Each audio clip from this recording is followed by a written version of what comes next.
ನಮಸ್ಕಾರ ಗೆಳೆಯರೆ, ರಾಜ್ಯದಲ್ಲಿ ಮುಂಗಾರು ಮಳೆ ಆರಂಭಕ್ಕೆ ಮೊದಲೇ ಪೂರ್ವ ಮುಂಗಾರು ಮಳೆ ಜೋರಾಗಿ ಸುರಿಯುತ್ತಿದೆ. ಇದರಿಂದ ಇಂದು ಮಲೆನಾಡು ಜಿಲ್ಲೆಗಳಾದ ಚಿಕ್ಕಮಗಳೂರು, ಶಿವಮೊಗ್ಗ ಈ ಜಿಲ್ಲೆಗಳಲ್ಲಿ ವ್ಯಾಪಕ ಮಳೆ ಇದ್ದು, ಇದರಿಂದ ಈ ಜಿಲ್ಲೆಗಳಿಗೆ ರೆಡ್ ಅಲರ್ಟ್ ಅನ್ನು ಹವಾಮಾನ ಇಲಾಖೆ ಘೋಷಣೆ ಮಾಡಲಾಗಿದೆ. ಇದರಿಂದ ತುಂಗಾಭದ್ರಾ ನದಿಗೆ ನೀರಿನ ಹರಿವು ಕೂಡ ಏರಿಕೆ ಆಗುವ ಸಾಧ್ಯತೆ ಇದೆ. ಇದರಿಂದ ತುಂಗಾಭದ್ರಾ ಡ್ಯಾಮ್ಗೆ ಒಳಹರಿವು ಕೂಡ ಹೆಚ್ಚಿನ ಪ್ರಮಾಣದಲ್ಲಿ ಹರಿದು ಬರುತ್ತಿದೆ.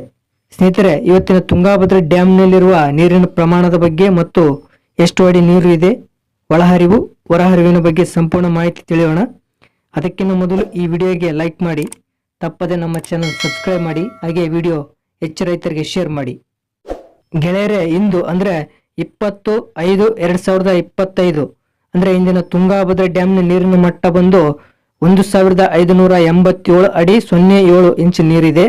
ಇನ್ನು ತುಂಗಾಭದ್ರಾ ಡ್ಯಾಮ್ನ ಗರಿಷ್ಠ ನೀರಿನ ಮಟ್ಟ ಬಂದು 1633 ಅಡಿ ಇರೋದು.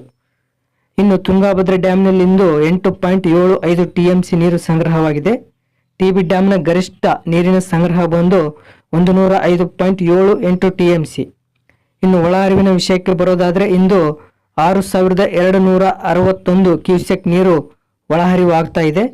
ಇನ್ನು ಹೊರಹರಿವಿನ ವಿಷಯಕ್ಕೆ ಬರೋದಾದ್ರೆ ಇಂದು 2139 ಕ್ಯೂಸೆಕ್ ನೀರು ಒಳಹರಿವು ಆಗಿದೆ.